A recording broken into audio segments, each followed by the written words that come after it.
What's up, folks? It's your man Eda for the Hawksbeat Podcast. This is episode number 2 of our conversation with our guy David, aka D Lee for 3 Hawks content creator, talking about Summer League, Zachary Risacher, and the roster construction.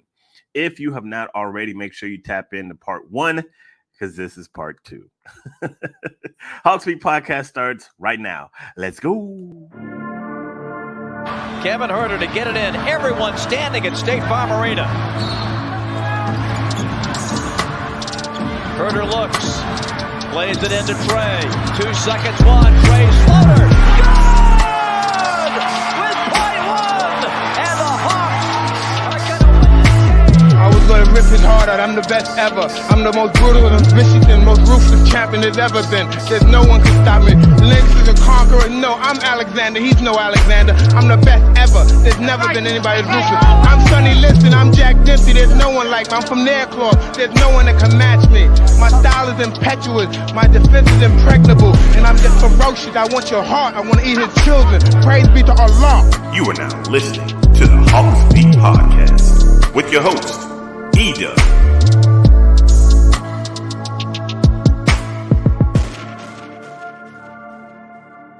I want to ask your opinion on the Trey DJ experiment. Of course, DJ goes to New Orleans.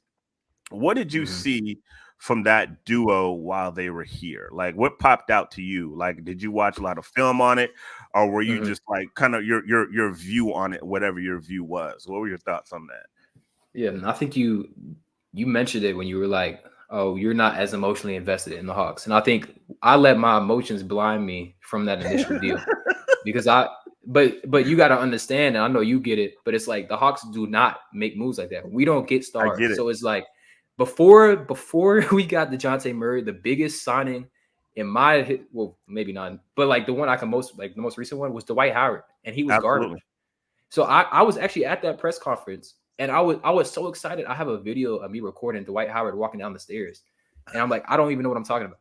But the whole point is, DeJounte felt like a blessing. He felt like a revelation, like something that I had never seen in Hawks history. That's what it felt like, because I'm thinking, okay, we got an all-star. And this is also before I paid a little bit less attention to the NBA about 2 years ago. You know, like I've gained knowledge over time.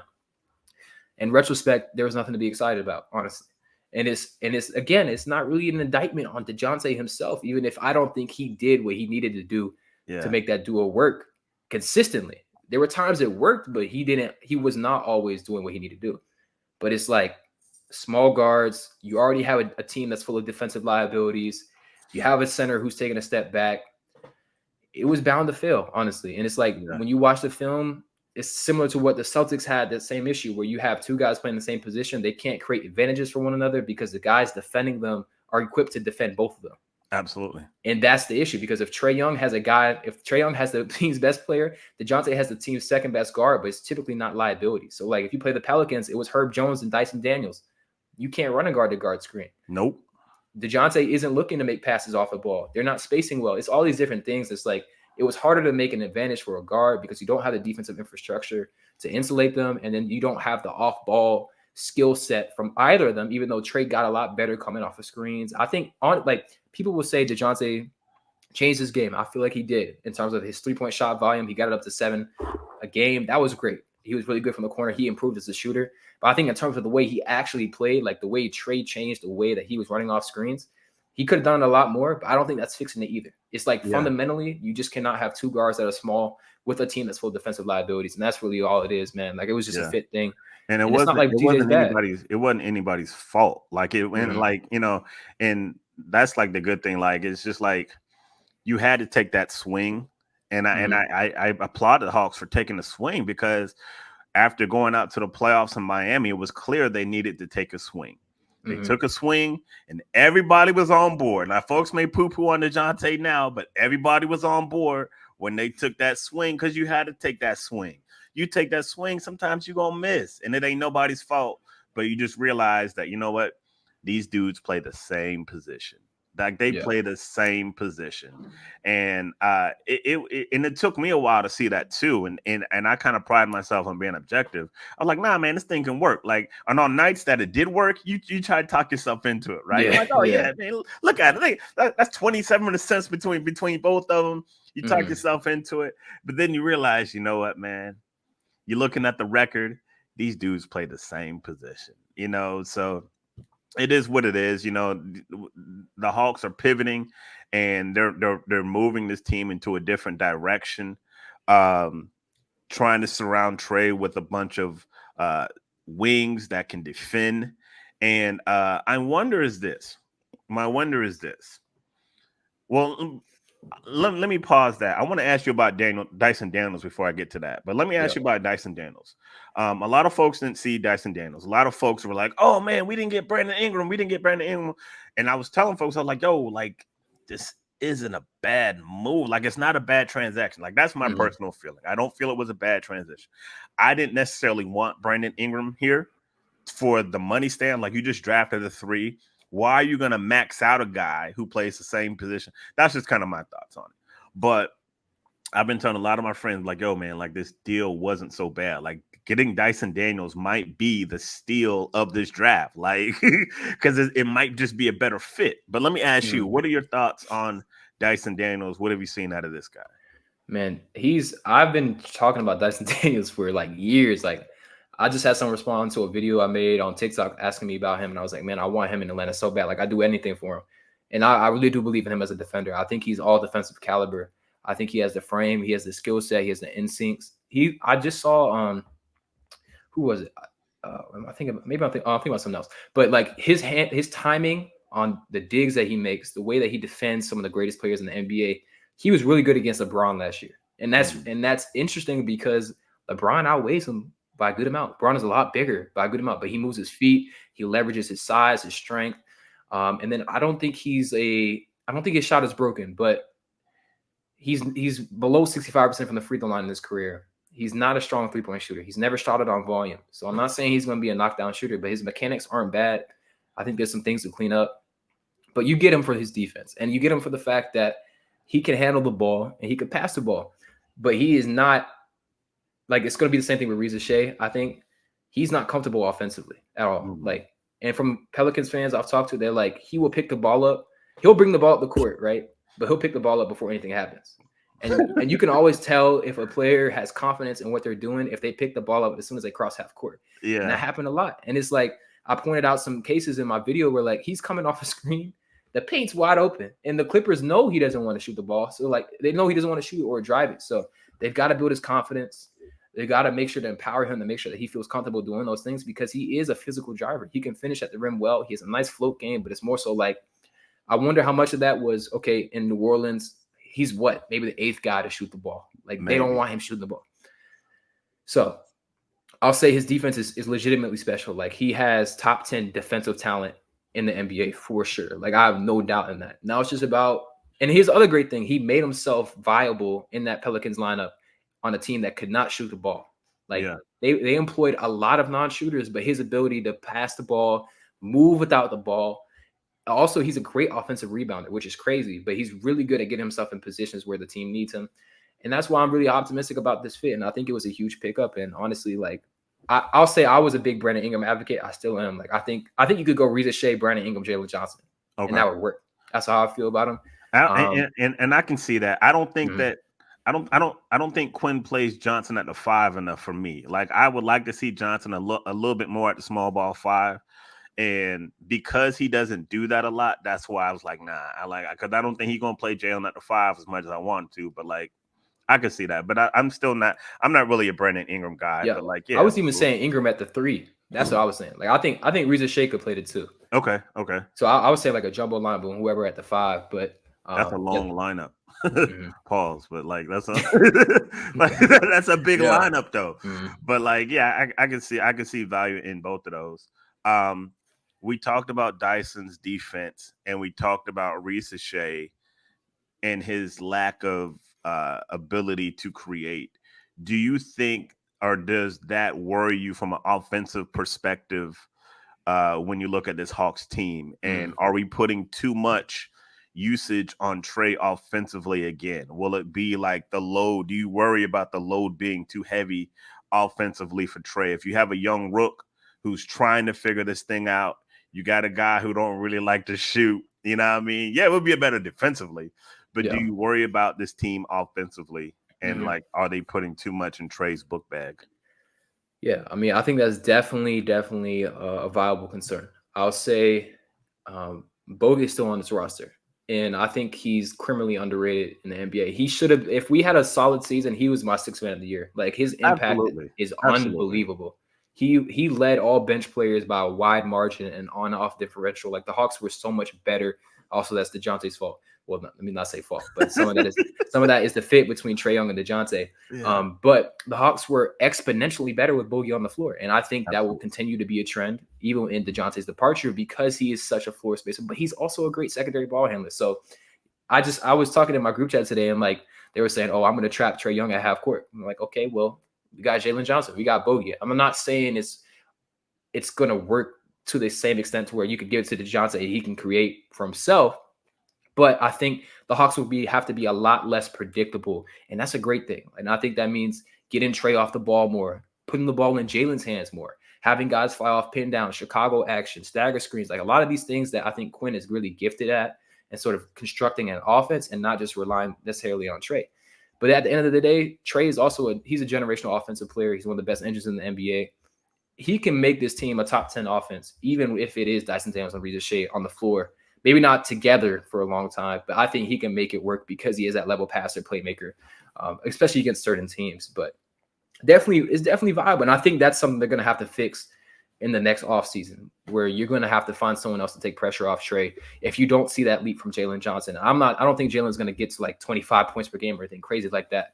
But I think he'll be pushing that 20 points barrier, and I think he'll be pushing about 5 assists. And I think he's growing in his confidence as a half-court player because, like you said, you got a couple of guys who don't have a lot of confidence with the ball in their hands, and Jalen can't be that guy. He can't be settling. He needs to be able to get to the rim. I think a lot of it hinges on Jalen Johnson and Bogdan Bogdanović. I think that this is a very critical year for Jalen. He's about to get his bread. Shout out to him. We all know he's going to get it. It's just a matter of when. I think the road for Jalen Johnson for the Hawks, they would like to eventually see him be a number 2, right? And so my question again, and a lot of it always goes back to number 11, to Trae, because he's obviously the foundation of this team. Does Trae look at this team and he sees his contemporaries? He sees Luka playing in the finals. He sees all these other guys. Michael Porter Jr.'s got a ring with Denver. That's one of his best buddies. Does the time level, or like the time waiting for these guys, because they're not going to be good immediately. I tell people all the time, like rookies. I mean, me and Brad say this all the time in our pod. We both say the same thing. Like, rookies are not going to be great when they start, And I'm just wondering, like, the time between Trae looking like, okay, I need these guys to develop, and I want to win. Does that worry you at all? Like, if he's like, man, like, this isn't moving as, like, if they go another season and win 38 games. Like, do you worry about Trae? Like, you know what, man, this is some bull. I want to be out of here. Or are you kind of sold on him just like, okay, they believe in me. I want to be here until we get this right? I think that's hard to tell. But I'll say he's under contract until 2028. Yeah. And that's when he's an unrestricted free agent. I think he only fits on a certain number of teams. I would say, like, Orlando is a team like I'd be scared of poaching him. But if I was the Hawks front office, I'd be looking at Trae and I'd say, look, here's the vision. Okay, we got a bunch of 6'9" guys surrounding you. We'll eventually go get you that secondary guy, right? And I'm not saying just cater to his every whim, but just more so like you got to keep him in the loop, though. Like, right? Like, I'm not saying, because it was a mistake. It was a mistake in hindsight to listen to him to go get DeJounte. Okay, it was, but I'm not saying he's not going to make another good decision. But it's more so like, there is going to be a hole of shot creation on this roster, 100%. And whether it's Bogey or Jalen stepping up to fill it up, they're going to have to fill in that usage somehow. There's a lot of usage that DeJounte's leaving. But I think there's a vision. So you have to convince Trae to see the vision. He's 26. Yeah. Luka didn't win the finals. Now, Luka didn't win the finals, and I don't think they're going to win it this year. But I think like you said, like that 2018 draft class has seen a lot of success. Even DeAndre Ayton, who's a criminal underachiever, he's made it to the finals. So I do think there is going to be a point where if you continue to stack up underperforming seasons, you're not seeing growth. I would honestly understand him wanting to see a change of scenery, but I think that they finally made something that makes sense. And so now it's more so like, I think this year is critically important for Trey to understand, okay, we're willing to build around you, but you have to let us do it organically. And that's what, that was my whole argument for Sarr, is like, you cannot keep leveraging these draft picks to make lateral moves. Like DeJounte was a lateral move. If we were to go trade for DeMar DeRozan or Brandon Ingram or Lauri Markkanen and give up a ton of assets, that's a lateral move because of the amount of assets it takes. So you need to look for buy low opportunities. You need to look for guys in free agency. And again, Atlanta's not a huge free agency destination, but all it takes is getting some cap. All it takes is freeing up some cap somehow. Like Zach LaVine, that's a buy low option. That's someone I would consider. But it's like the Hawks cannot keep leveraging this future draft capital because it's handicapping their ability to build teams around them. I made a tweet about this, but the Pacers went and got Pascal Siakam because they did not give up a ton of their picks prior to going to get him. So when they were able to trade for him, it was okay. Well, we gave up 2 firsts, but we're getting his guarantee that he's going to sign. And I think that's how they have to approach it. It's like you have to look at you have to be thinking about next offseason, not this offseason. Like this offseason is a chance for growth, building up the confidence of your young guys, Kobe Buffkin, Mohamed Gay, Jalen Johnson, Zachary Risacher, Dyson Daniels, Onyeka Okongwu. That's a really solid young core. You put him with Trey, then you go and find that secondary guy next offseason. That's what I'd be looking for. And then also, not to mention, you got 2 picks and a great draft next year too. You don't know where those are going to land. I think the Lakers can miss the playoffs. Absolutely. And like sneakily, like they like sneakily have a really good young core. Like on the lowest of keys, you know what I'm saying? Mm-hmm. You look at Kobe Buffkin, 21 years old. Zachary Risacher, 19. Jalen Johnson, you know, he's what, 23 or so. Yeah. Onyeka Okongwu's 24. Mo Gay's 22. You got a bunch of guys with a very high ceiling that are all under 25, you know? And so like, even if you take Trey out the picture, and hopefully you don't, but like you're still setting yourself up for a very solid competitive basketball team, I believe, you know. And so that's kind of, I guess, and my question, and I wish I was at the media availability today, because I would have asked Landry that. I would have asked, have there been conversations with Trey about the direction of this team? Now, you know, Landry's always going to tap dance around it. He would be like, oh, that's a great question, and then not answer the question. But like, you know, shout out to Landry. Yeah. He's the typical GM politician. I don't got no problem with Landry, but that's just something I'm very curious about, as the wait for these guys to develop and the ability, the want to win now for Trey Young. So that is going to be and that'll play out in time, I guess. You know, I think at the end of the day, I think Trey's the guy. He'll probably stick out his contract. I don't see him asking for a trade, even if he gets a little frustrated. I see him being here till his contract is here, and then, you know, you just see what the chips are what they are. You know what I'm saying? Yeah. And I think when you compare them to a team like the Mavericks, or when we made that conference finals run, that's when we dug our grave because we ran it back and we extended John Collins. I say that like all the time. Yeah. And so it's like, there's a lot of times, and I made a whole video on this, but like when you exceed your expectations and you're a young NBA team and you decide to run it back, this league is too good to run it back. There's a reason there haven't been repeat champions. There's a reason there's been 6 unique champions since the Warriors dynasty. And that's how it's going to continue to be. You have to iterate over your roster. You have to continually get better. And the Hawks didn't do that. And I think that's when they had their bet. Like, look at the East right now. If we're going to be realistic, I try to say this. There is no move that puts the Hawks in the upper echelon of contenders right now. You have to build organically, and you have to respect the CBA because it's going to limit a lot of that team building prowess. So when these teams get broken up because they can't afford it anymore, then you're uniquely positioned to make a move and put yourself in that upper echelon. But right now, I think the most important thing is to get Trey to understand we're building organically, and we're going to have a young core, and we're going to go and figure out the next offseason. And I think you move on from there. But right now, there's not a move to be made that makes any sort of sense in my mind. Outside of getting rid of Clint Capella. Yeah. And it's hard to sell that to the fans, because the fans, they want that immediate. You know what I'm saying? They want the immediate satisfaction. You know, a lot of fans were pissed off on on free agent day. Everyone's making moves. All this money's flying around, and the Hawks are like, yo, man, like the Hawks made a move. Like, why y'all upset? Like, they made a move. Like, but like, I get it. Like, and so like, it's just, that's the nature of the beast, man. And a lot of this stuff will come out in the wash once they start playing. I do worry about Trey's offensive load. I even worry about Bogey like helping, because Bogey, he had a great year last year, but those knees ain't getting any fresher. You know what I'm saying? And with their ability to, they just had so many injuries last year, and I worry about Onyeka's health. And so, I mean, these are just legitimate things that I worry about when it comes to the Hawks. And like, there's very little, and I said this at the beginning of this year, I said there's very little room for wiggle.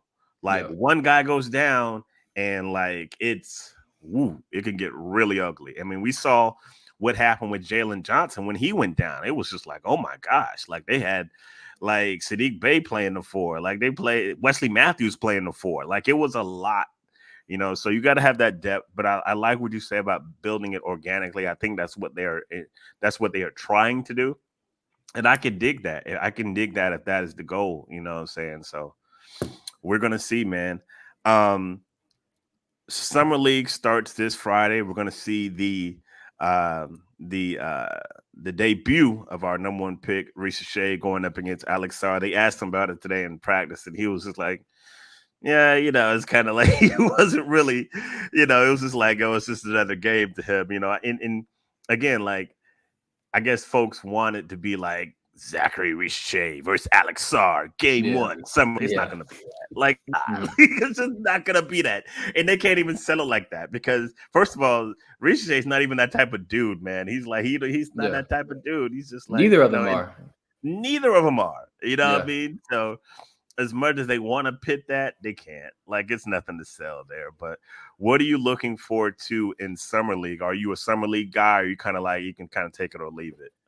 No, I mean, I'm definitely a Summer League guy. I mean, I'm a basketball sicko, so I was watching the California Classic. I was watching China play the Kings Summer League team. So yeah, I'll definitely be tuned in. And actually, tomorrow morning I'm dropping a like what to watch for with each player in Summer League on Twitter.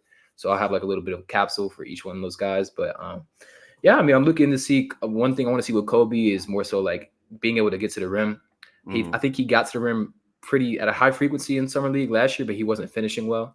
And he was dominant at the rim in college. So I want to see him get back to that. I think for Mohamed Gay, it's more so about sort of similar as well, but like seeing him in the open court, what can he do in half court as well? And then for Risacher, I do want to see him experiment a little bit. I want to see him break out the mold because he was like a robotic player overseas. Like it was very rare for him to actually try and do anything creatively. And I don't want him to be sort of operating like a robot. I want to see him try some different things. Like make a mistake. It's okay. Like this is something, this is where it's time for you to, figure out what you can and can't do and figure out what you need to get better at. So I don't want him just spotting up in the corner and just driving closeouts. Like I want to see them put the ball in his hands at times. Not all the time, but like I want to see him get those reps. And then someone like Nikola Jurisic, I said this early on Twitter, but I think he could be one of the best players in Summer League because like you're saying, like this is a Risacher's game. This is Jurisic's game. Like this is his like, crossover, get to your spot. He's going to be a problem for a lot of teams to defend, I think. So it'll be really fun to watch him. And then even EJ Liddell is interesting too. Like I'm not as familiar with his game, but I've heard good things about him. And he was a pretty highly touted prospect coming out the draft. He's had some devastating knee injuries, but it'll be interesting to see how he's playing after not really being in the rotation really at all in his NBA career. Mm-hmm. Yeah, well, the Hawks do have 2 open two-way spots. Seth Lundy has one of them. We're hoping that he gets back well. I know he had a procedure done in the offseason. They say he should be good by training camp. So we wish him to be well, because I really and he's another guy we didn't even talk about. He's another guy who has a nice skill set of just being able to shoot that thing and spending that year in College Park. Just his defensive acumen working under Coach Schmidt has just been like night and day. So that's another prospect you have in your pocket, but I'm looking forward to Summer League too. I'm a sicko too, man. I was watching Summer League games out in Salt Lake City too. So like I'm with you, man. I am definitely with you. I want to go back and kind of hit on these news points really quick. Vic Krejci 4 years, $10 million. I love it. Like, I'm a big Vic Krejci guy. I call him the dap master. You know what I'm saying? Because he's the guy that always has like all the daps with everybody. He's the towel guy. Every team needs a dap master, and so I was glad he got his bread. I wish he would have got his bread last year, but I think just another guy whose defense actually kicked up at the end of the season and showed value. So salute to Vic, man. What's your thoughts on Vic? Yeah, I think he's like, when you get a guy on that type of contract, that's huge. Like, we're talking about less than $2 million a year, or sorry, just a little bit above $2 million a year. And I think that's really important for a Hawks team that, again, just has not had a lot of dogs. Like, I think V is absolutely a dog. I think he's going to compete. He's going to do the things that is necessary to win. I think he's also a great vibes guy, like you said. And I think, but it's one thing to be a vibes guy, and it's one thing to be an impactful player, and he's both. And I think he really stepped in and he played an incredible role. A lot of people were pointing to, the Hawks are better than without Trey, whatever. No, it was Veet who stepped in, and it was him who was keeping the ball moving. It was him defending well. Like, he sort of gave the Hawks a little bit of a second win. The way he played in that Celtics game, I know DeJounte hit the game winner. He also had 44 on 44 shots. That's nuts, right? But Veet being on the floor and keeping the ball moving, his third quarter play, I think is really important that the Hawks rewarded the way that he played the season, rewarded him for buying into the system, and then also seeing that translation from College Park to the NBA was really important. Now, I do think his emergence came at the cost of AJ, unfortunately, but I think it was important for them to get him on a contract, and I think he honestly he has like even some point forward upside, and I think he has a place in the Hawks rotation long term for the duration of his contract for sure. Absolutely. I mean, the dude was playing point guard in College Park. I mean, body started, because I was covering the Skyhawks too, and body started falling, and Coach Schmidt was like, I had to run Vid up point. It was like that's not his first choice, but he did it, and he did it without like complaining, and he was just like, yo, he's just that type of dude. And I'm not going to say Hawks DNA, but a guy that wants to be here and a guy that's want to do what you got to do, and Vid's that guy. Bruno, moving the extension back to August 1st. It appears that they're trying to make moves to keep him. I don't know if that moves for Clint Capella or Onyeka Okongwu. They have 5 centers on the roster. In your opinion, most teams apply to keep around 3.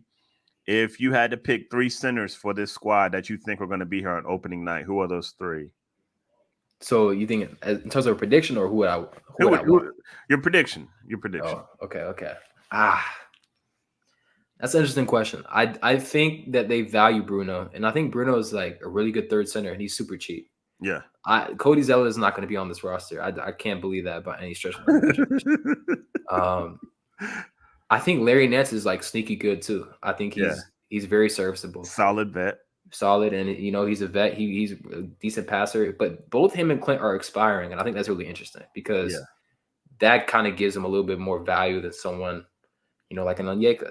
So I guess I would say Onyeka, Larry, Bruno is probably what I would say, and that would be my favorite outcome as well. But that's who I would choose. That's who I would pick, and I think that's kind of what they're working for. When a third string center is going to make the difference between you being an 8 seed and a 3 seed. But like, again, Bruno's a good vibes guy. Bruno's he's got a great attitude. He's a hard worker. He's aggressive, sometimes aggressive to a fault, but that's Bruno, man. He gonna be out there, he gonna do what he got to do. And so I want it for the kid, and I would love to see him prosper here in Atlanta. And I think it's interesting to think about those 3 bigs too, because honestly, like, there are some guys that I would want the Hawks to make some calls on. I think Walker Kessler is interesting for the Hawks. I think we need a 7-footer. Like, and this is with all due respect to Onyeka. Well, here's one thing. I think the size, I saw Anansi Jones say this, but the size that's going to help Trey is going to help Onyeka in the same fashion. And that's with his defense, but also his rebounding. So I think playing more minutes next to Jalen, or, playing next to Risacher as well, like putting length alongside him is going to help him. But I do think the Hawks should have a true 7-footer at some point. So whether it's Walker Kessler, who I think is really interesting, I don't like dealing with Danny Ainge, but then you have Nick Richards in Charlotte, who is someone I'm a fan of. And then you have Wendell Carter in Orlando, but allegedly they want to hold on to him. But Orlando has 3 centers too, but they're paying them a lot less. So that's the thing. But there's a couple backup centers. No one really on the market, like as a free agent, I would want the Hawks to get. Yeah. I think if you're looking at free agent options, like Onyeka and Larry is a solid rotation, but I do think I have some size concerns. I have some defensive concerns. But yeah, I would want them to make calls on them. I don't know how available any of those guys are besides Walker Kessler. Yeah, I agree with you. I would like to have a 7-footer, if nothing else, for a change of pace, a different style. And that's important. Mm-hmm. And that's important. You got to be able to play both. You got to be able to play 5 out. You got to be able to play, drop and you got to be able to play both of those things. And so a 7-footer would be nice to have. They don't grow on trees, and everyone doesn't want to just get rid of a 7-footer. I love the Wendell Carter thing. I've always been a big fan of Wendell Carter, and not just because his dad lives in my neighborhood. You know what I'm saying? Like I've always like bring the kid back to Georgia. You know what I mean? But for sure. Those are good moves. Those are good moves, man. Hey, man, I appreciate you chopping it up with me, man. I'm probably going to make this a 2-part episode. I'll probably throw it on the YouTube and everything. But plug everything that you got going on, man, all your sites and your YouTube page and your Twitter and all that stuff. Where can the people connect with? I know they already connect with you, but where can they, for the 2 or 3 who do not know, let them know where they can get at you. For sure. And I appreciate the opportunity once more. I'm at DLeaf03 on all platforms. TikTok, Twitter, YouTube is where I'm at for the most part. Coming up, I'll be talking about Summer League. I just finished a series talking about the number 1 pick, but of course there'll be more Hawks content to come. I'll have another YouTube video coming out focusing on KD's decision to leave the Warriors and more so of a video essay type thing and sort of focusing on the ramifications of that decision and the fallout. And then after that, I'll have a Summer League video on YouTube. Just just stay tapped in on Twitter. Like it's more of a stream of consciousness place for me, but like sometimes I'll drop some stats, some clips. I'll definitely, I forgot, I have a Hawks Film Room account. It's at ATL Hawks Film. I'll put plenty of Summer League stuff on there. Some Dyson Daniels clips when he's playing international as well and the Olympics. But yeah, once again, thank you for the opportunity. And I look forward to doing this, a little bit more frequently if you're open to it. Yeah, man, no doubt, man. We have to chop it up. I usually don't have a lot of guests in my pod because it's a lot of work for me. Sure. But I'm gonna try to go outside my box a little bit more, maybe try to switch things up a little bit more. But this was nice, man. Enjoyed your perspective and your content, man. You killing it, man. Keep doing your thing. And if there's ever anything I can do to help you out when you're down there, you ever have any questions, man, holla at the old man. I have a good word for you or something. You know what I mean? For sure. I appreciate you. But ladies and gentlemen, this has been the Hawksbeat Podcast. Make sure you subscribe to the podcast wherever you get your podcast. Like I always say, God is good all the time, and all the time God is good. So if you don't know him, you need to find him, show him some love, because that is all he is showing you. Peace. Kevin Huerter to get it in. Everyone standing at State Farm Arena. Huerter looks. Plays it into Trey. 2 seconds, one. Trey's floater. Good! With .1! And the Hawks are going to win this game. I was going to rip his heart out. I'm the best ever. I'm the most brutal and vicious and most ruthless champion there's ever been. There's no one can stop me. Lynx is a conqueror. No, I'm Alexander. He's no Alexander. I'm the best ever. There's never been anybody as ruthless. I'm Sonny Liston. I'm Jack Dempsey. There's no one like me. I'm from Nairclaw. There's no one that can match me.